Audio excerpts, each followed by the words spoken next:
بزار اور ترمذی میں حضرت عبداللہ ابن مسعود سے نبی ایک وسلم کا یہ ارشاد نقل ہوا ہے، ان المرأۃ عورۃ، عورت چھپا کر رکھنے کی چیز ہے۔ ان المرأۃ عورۃ فاذا خرجت، جب وہ گھر سے نکلتی ہے، استشرفها شیطان، اب شیطان جو ہے اس کو تاک میں رکھتا ہے۔ واقرب ما تکون بروحة ربها وهي في قعر بیتها، وہ اپنے رب کی رحمت سے قریب ترین ہوتی ہے جبکہ اپنے گھر کے بھی کسی اندرونی حصے میں۔ اسی لیے فرمایا مردوں کے لیے مسجد میں نماز افضل 28 گنا، اور عورت کے لیے گھر کی نماز مسجد سے افضل، گھر کے صحن کی مسجد سے افضل، دالان کی صحن سے افضل، کمرے میں اس سے افضل، اور کمرے کی کوئی بغلی کوٹھڑی ہے تو اس میں سب سے افضل۔ یہ احادیث نبی صلی اللہ علیہ وسلم۔ عبداللہ ابن احمد ابن حنبل نے زوائد الزہد میں اور ابن ابی شیبہ نے ابن سعد نے اپنی کتابوں میں مسروق کی روایت نقل کی ہے کہ حضرت عائشہ جب تلاوت قرآن کرتے ہوئے اس آیت پر پہنچتی تھی وَقَرْنَ فِي بُيُوتِكُنَّ، تو بے اختیار رو پڑتی تھی۔ قرآن کہتا ہے اپنے گھروں میں رہو۔ حضرت عائشہ نے شہادت عثمان کے بعد باہر نکل کر لشکر کی قیادت کی، پھر ساری عمر افسوس تھا کہ میں نے غلط کہا۔ حافظ ابو بکر بزار حضرت انس سے روایت کرتے ہیں کہ عورتوں نے حضور سے عرض کیا کہ ساری فضیلت تو مرد لوٹ کے لے گئے، وہ جہاد کرتے ہیں اور خدا کی راہ میں بڑے بڑے کام کرتے ہیں، ہم کیا عمل کریں کہ ہمیں بھی مجاہدین کے برابر اجر مل سکے؟ جواب میں آپ نے فرمایا من قعدت منکن فی بیتہا فإنہا تدرک عمل المجاہدین، تم میں سے جو شخص اپنے گھر میں بیٹھی رہے گی وہ مجاہدین کا اجر حاصل کرے۔ یہ ایک ہوا کا رخ ہے، بتایا جا رہا ہے، یہ نظام ہے جس کو اس شکل میں دیا جا رہا ہے۔ اب آئیے سورہ نور کی طرف۔ یا ایھا الذین آمنوا لا تدخلوا بیوتا غیر بیوتکم حتی تستأنسوا وتسلموا علی اہلها ذالکم خیر لکم لعلکم تذکرون۔ اہل ایمان مت ہرگز مت داخل ہو اپنے گھروں کے علاوہ کسی اور گھر میں جب تک کہ تم ان کے ساتھ مانوس نہ ہو جاؤ، اذن نہ لے لو، ان پر سلام نہ کرو، یہی تمہارے لیے خیر بہتر ہے۔ اس کے بعد تفصیل آئی ہے، اس میں میں اس وقت نہیں جا رہا۔ اور جو لوگ اس پر عمل نہیں کرتے ان کے بارے میں قرآن مجید کیا کچھ، حضور کیا کچھ فرما رہے ہیں یہ آپ سن لیجیے، بہت سخت احکام۔ عن ابی ہریرہ رضی اللہ عنہ ان رسول اللہ صلی اللہ علیہ وسلم قال لو ان امرأ اطلع علیک بغیر اذن فخذفته بحشاة ففقعت عینہ ما کان علیک من جناح، متفق علیہ، بخاری اور مسلم دونوں کی ہے۔ اگر کوئی شخص تمہارے گھر میں بغیر اجازت کے داخل ہو جائے اور تم اس کی سزا کے طور پر اس پر کنکریاں پھینکو اور اس کی آنکھ پھوٹ جائے کنکری سے تو تم پر کوئی گناہ نہیں۔ بغیر اجازت کے گھر میں آ گیا ہے، بغیر اذن کے، بغیر استئذان کے کنکریاں مارو اور کنکری سے آنکھ پھوٹ جائے، فما کان علیک من جناح، کوئی حرج نہیں۔ اب آ رہی ہے اصل آیت، قل للمؤمنین یغضوا من ابصارہم ویحفظوا فروجہم ذلک ازکی لہم ان اللہ خبیر ما یصنعون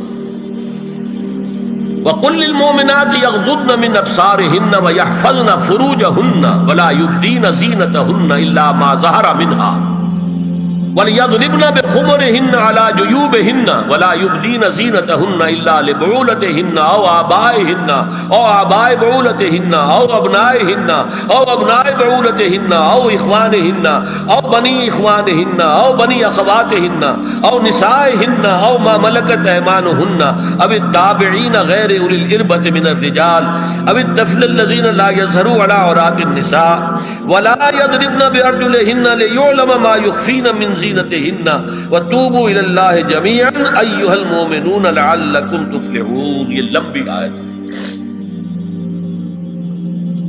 اہل ایمان، اے نبی کہہ دیجئے اہل ایمان مردوں سے اپنی نگاہیں نیچی رکھا کریں اور اپنی شرمگاہوں کی حفاظت کریں، یہی ان کے لیے زیادہ پاکیزہ عمل ہے۔ ان اللہ خبیر بما یصنعون، اور جو کچھ وہ کر رہے ہیں اللہ اس سے واقف ہے۔ وَقُلْ لِلْمُؤْمِنَاتِ يَغْضُضْنَ مِنْ أَبْصَارِهِنَّ، اور مومن عورتوں سے بھی کہہ دیجئے کہ وہ اپنی نگاہیں جو ہے نیچی رکھا کریں، وَيَحْفَظْنَ فُرُوجَهُنَّ، اپنی شرمگاہوں کی حفاظت کریں، وَلَا يُبْدِينَ زِينَتَهُنَّ إِلَّا مَا ظَهَرَ مِنْهَا، اور اپنی زینت کو ظاہر نہ کیا کریں سوائے اس کے کہ جو بالکل ظاہر ہو جائے۔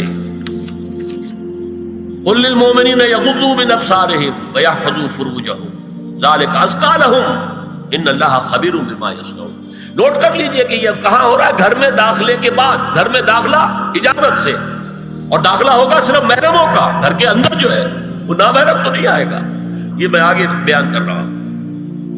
وَقُلْ لِلْمُؤْمِنَاتِ يَغْضُضْنَ مِنْ أَبْصَارِهِنَّ وَيَحْفَظْنَ مِنْ فُرُوجِهِنَّ، اور کہہ دیجئے مومن عورتوں سے بھی کہ وہ بھی اپنی نگاہیں جھکا کر رکھیں اور اپنی شرمگاہوں کی حفاظت کریں۔ وَلَا يُبْدِينَ زِينَتَهُنَّ إِلَّا مَا ظَهَرَ مِنْهَا، محرموں سے پردہ کیا ہے؟ محرموں سے، اس کا نام ستر ہے۔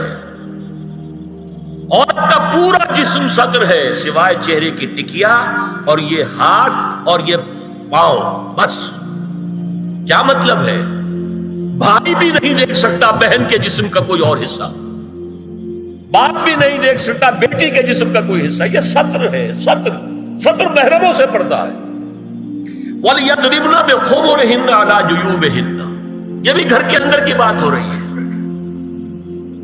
کیونکہ میں پہلے بتا چکا ہوں جلباب ہوتا تھا جب گھر سے باہر نکلتی تھی عورت، تو وہ اپنی چادر لپیٹتی تھی اپنے گرد، چہرہ نہیں ڈھانپتی تھی، صرف چہرے کا حکم دیا گیا اس کے ضمن میں۔ وہ سورہ احزاب کی آیت ہے، وہ رہ گئی، میں بیان کروں گا۔ اور خمار اوڑھنی ہوتی تھی جو گھر میں اوڑھتی تھی۔ گھر میں ظاہر بات ہے کہ جلباب تو نہیں لیا جا سکتا، آخر گھر کا کام کاج کرنا ہے، ہلکی سی اوڑھنی وہ گھر میں، لیکن فرمایا وَلْيَضْرِبْنَ بِخُمُرِهِنَّ عَلَىٰ جُيُوبِهِنَّ، اور انہیں چاہیے کہ اپنی اوڑھیوں کے، بکل اوڑھنیوں کے اپنے سینوں کے اوپر، گریبانوں کے اوپر بھی مار لیا کریں۔ اب اس کے بعد فرمایا وَلَا يُبْدِينَ زِينَتَهُنَّ إِلَّا لِبُعُولَتِهِنَّ، اب یہاں یہ زینت کا لفظ آ رہا ہے چہرے کے، اور چہرے ہی میں کچھ سنگھار بھی ہوتا ہے۔ اب ان کے لیے کہا گیا کہ چہرے کی زینت، اور چہرے کے اوپر اگر کوئی بناؤ سنگھار ہے، زیور ہے، تو اس کی زینت نہ ظاہر کریں، مگر اب یہ یہاں تفصیلی آئی ہے، جو محرم ہے ان کی تفصیل۔ تو فرمایا کن کے سامنے ظاہر کر سکتی ہے؟ الا لبعولتہن، سب سے بڑھ کر تو شوہر، او آبائہن، اور یہ آپ نے باپ۔ اچھا، باپوں میں نوٹ کی نہیں، باپ حقیقی ہو، اخیافی ہو، اللاتی ہو یا رضاعی ہو، یہ چاروں قسم کے باپ اس میں شامل ہیں۔ جس عورت نے دودھ پلایا تھا اس کا شوہر بھی باپ بن گیا۔ او آبائے بعولتہن، اپنے شوہروں کے باپ، یا ابنائہن، ان کے اپنے بیٹے، بیٹوں میں بھی آئیں گے چاروں، اللاتی، اخیافی، عینی اور رضاعی۔ او ابنائے بعولتہن، اور اپنے شوہروں کے بیٹے، ہو سکتا ہے شوہروں کی اور بیویاں بھی ہوں، تو ان کے بیٹے بھی، جو ستیلے بیٹے ہیں وہ بھی محرم، ان سے کسی شکل میں کبھی شادی نہیں ہو سکتی۔ او اخوانہن، یا ان کے بھائی، او ابنائہن، یا اپنے بیٹے، او ابنائے بعولتہن، یا اپنے شوہروں کے بیٹے، او اخوانہن، یا اپنے بھائی، او بنی اخوانہن، یا اپنے بھائیوں کے بیٹے، او بنی اخواتہن، اپنا بھتیجا، اپنا بھتیجا، شوہر کا بھتیجا نہیں، اپنا بھتیجا محرم ہے، اپنا بھانجا محرم ہے، شوہر کا بھانجا محرم نہیں ہے۔ او نسائہن، یا ان کی عورتیں، اپنی عورتیں، جان پہچان کی عورتیں۔ او ما ملکت ایمانہن، یا جو ان کے داہنے ہاتھوں کی ملکیت، باندیاں، غلام۔ اس میں عرض کر چکا ہوں کہ اس میں کافی اختلافات ہیں۔ یہ بھی ہے کہ اس سے مراد صرف باندیاں ہیں، غلام مرد ہیں، یہ بھی ہے کہ مرد بھی ہے، اور یہ بھی ہے کہ مرد جب تک کہ وہ بالغ ہو۔ لیکن میں اس بحث میں یہاں نہیں جانا چاہتا، یہ پھر فقہ کی بحث ہو جائے گی۔ اب التابعین غیر اولی الارباح، کچھ ایسے لوگ بھی ہوتے ہیں، کوئی کسی کے گھر میں کوئی اندھا آدمی رہ رہا ہے یا کوئی اور کسی وجہ سے کوئی مریض ہے، اسے آپ نے بنا دے رکھی ہے، انہیں عورتوں سے کوئی سروکار نہیں ہوتا. اب الطفل الذین لم یظہروا علی عورات النساء، یا وہ بچے کہ جن پر ابھی عورتوں کے پوشیدہ حالات واضح ہی نہیں ہے، پتہ ہی نہیں ہے انہیں، ابھی انہیں جنس کا کوئی احساس ہی نہیں. یہ ہے فہرست جو دی گئی ہے کہ جن کے سامنے عورت کھلے چہرے کے ساتھ اور اپنی جو اضافی زینت بھی ہو، کوئی زیور وغیرہ یا کوئی بھی سرما وغیرہ ڈالا ہوا ہے یا کوئی سرخی کو لگائی ہے معمولی سی، تو اس کے ساتھ آ سکتی ہے. اور یہ وہ رشتے ہیں کہ جن سے کسی حالت میں بھی نکاح نہیں ہو سکتا. آگے سنیے، وَلَا يَضْرِبْنَ بِأَرْجُلِهِنَّ لِيُعْلَمَ مَا يُخْفِينَ مِنْ زِينَتِهِنَّ، اور چلتے ہوئے اپنے پاؤں زور سے نہ مارے کہ ان کی زینت ظاہر ہو جائے. اگر کوئی پازیب پہنی ہوئی ہے، کوئی جھنجھنو وغیرہ ہے، تو اب اگر پاؤں مار کر چلے گی تو خواہ ذہن جائے گا بیٹھے ہوئے کا کہ کوئی خاتون جا رہی ہے. یہاں تک اس کے علاوہ یہ بھی ہے، تعطر کے بارے میں فرمایا ہے کہ اگر عطر لگا کر کوئی عورت گھر سے نکلی ہے، اذا استعارت المرأة فمرت على القوم ليجدوا ريحها فهي كذا وكذا قال قولا شديدا. اس ابو داؤد کی روایت حضور نے فرمایا جب کوئی عورت عطر لگا کر خوشبو لگا کر نکلتی ہے کہ لوگ اس کی خوشبو سونگیں یا اس کو اوپر مطلع ہو جائیں تو ایسی ہے ایسی ہے. بہت سخت الفاظ حضور نے استعمال کیے کہ جس کو راوی نے نقل نہیں کیا. عورت کے لیے خوشبو، عورت کی آواز کا پردہ ہے.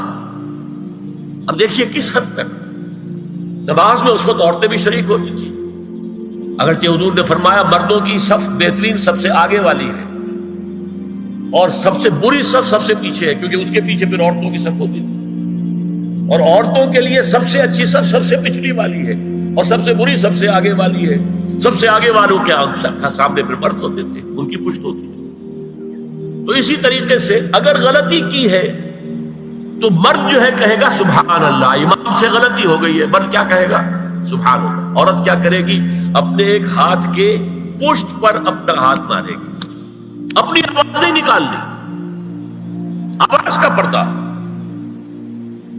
چھونے کا پردہ یہاں تک ہے کہ حضور نے کبھی کسی عورت سے ہاتھ نہیں ملایا، اور آپ جب بیعت بھی لیتے تھے تو بس زبانی الفاظ کہلوائے اور کہا ٹھیک ہے بیعت ہو گئی، یا ایک کپڑا پکڑا، اس کا ایک سرا اپنے ہاتھ میں دوسرا سرا اس خاتون کے ہاتھ میں، یا ایک تشت کے اندر پانی بھرا، اس میں ایک طرف اس نے انگلیاں ڈال لی اور ایک طرف حضور کی انگلیاں. لیکن مسافر لا اسافر النساء، ایک دفعہ ہوا بھی کہ بعض خواتین نے جب بیعت کی ہے تو پھر انہوں نے ہاتھ آگے بڑھایا مسافر کے لیے. حضور نے فرمایا انی لا اسافر النساء، میں عورتوں سے مسافرہ نہیں کرتا.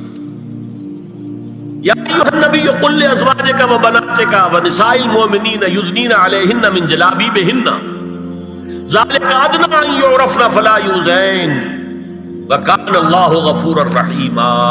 اے نبی صلی اللہ علیہ وسلم کہہ دیجئے اپنی بیٹیوں سے اور اپنی بیویوں سے اور مسلمانوں کی خواتین سے. اب دیکھیے یہ سورہ احزاب ہی میں ہو رہا ہے. شروع میں یا نساء نبی سے بات چلی، استیزان بھی صرف نبی کے گھر میں داخل نہ ہو اذن کے بغیر. آگے چل کر سورہ احزاب ہی میں عام بھی کر دیا، قل لازواجک وبناتک ونساء المؤمنین، کہہ دیجئے اپنی بیویوں سے اپنی بیٹیوں سے اور اہل ایمان کی خواتین سے، یدنین علیہن من جلابیبہن، کہ وہ اپنے چہروں کے اوپر اپنی جلباب کو لٹکا لیا کریں، چہرہ چھپ جائے. اب اس کی تفسیر میں چاہتا ہوں کہ آپ کو جو مختلف مفسرین نے کی ہے وہ آپ کے سامنے میں رکھوں. حضرت عبداللہ ابن عباس نے اس آیت کی جو وضاحت فرمائی ہے اسے حافظ ابن کثیر نے اپنی تفسیر میں اس طرح نقل کیا ہے. اللہ نے مسلمان عورتوں کو حکم دیا ہے کہ جب وہ کسی کام کے لیے گھروں سے نکلے تو اپنی چادروں کے پلو اوپر سے ڈال کر اپنا منہ چھپا لے اور صرف ایک آنکھ کھلی رکھے. دونوں آنکھیں بھی غلط ہیں. اور سن لیجئے ابن جریر اور ابن منذر کی روایت ہے کہ محمد بن سیرین یہ ایک تابعی ہیں نے حضرت عبیدہ السلمانی یہ صحابی ہیں سے اس آیت کا مطلب پوچھا. انہوں نے جواب میں کچھ کہنے کی بجائے اپنی چادر کو اس طرح اوڑھا کہ پورا سر اور پیشانی اور پورا منہ ڈھانک کر صرف ایک آنکھ کھولی رکھی. اور سنیے ابو بکر بن عبداللہ ابن عربی نے یدنین علیہن من جلابیبہن کا مفہوم ان الفاظ میں بیان کیا ہے تغطى به وجهها حتى لا يظهر منها الا عينها اليسرى. کہ عورت اپنی چادر کو پورے وجود پر ڈھانپ لے اور اس طرح چہرے کو بھی ڈھانپے کہ صرف بائیں آنکھ کھلی رہے.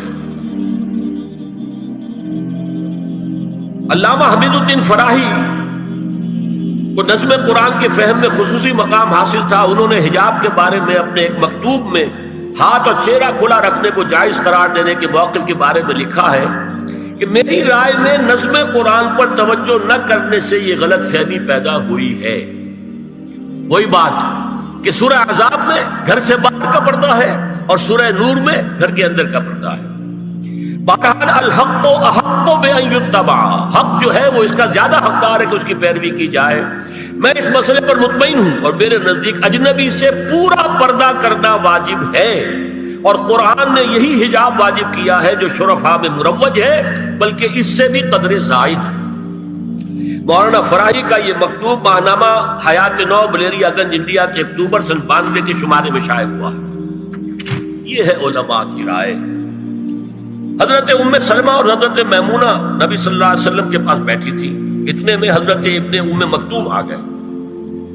نبی صلی اللہ علیہ وسلم نے ان دونوں سے فرمایا احتجبا منہو، ان سے پردہ کرو. ازواج نے عرض کیا یا رسول اللہ الیسا اعمی لا یبصرنا ولا یعرفنا، حضور کیا یہ اندھے نہیں ہیں؟ یہ نہ ہمیں دیکھ رہے ہیں نہ ہمیں پہچانتے ہیں. فرمایا افعمغایان انتما، کیا تم دونوں بھی اندھی ہو؟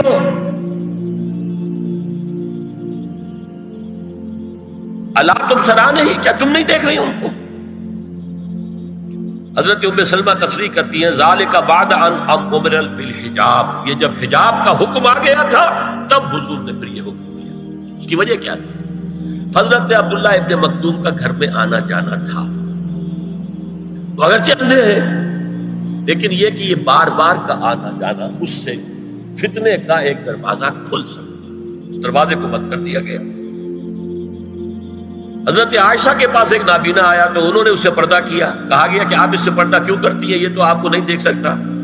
جواب میں حضرت ام المومنین نے فرمایا لیکنی انظر الیہ، میں تو اسے دیکھ رہی ہوں نا.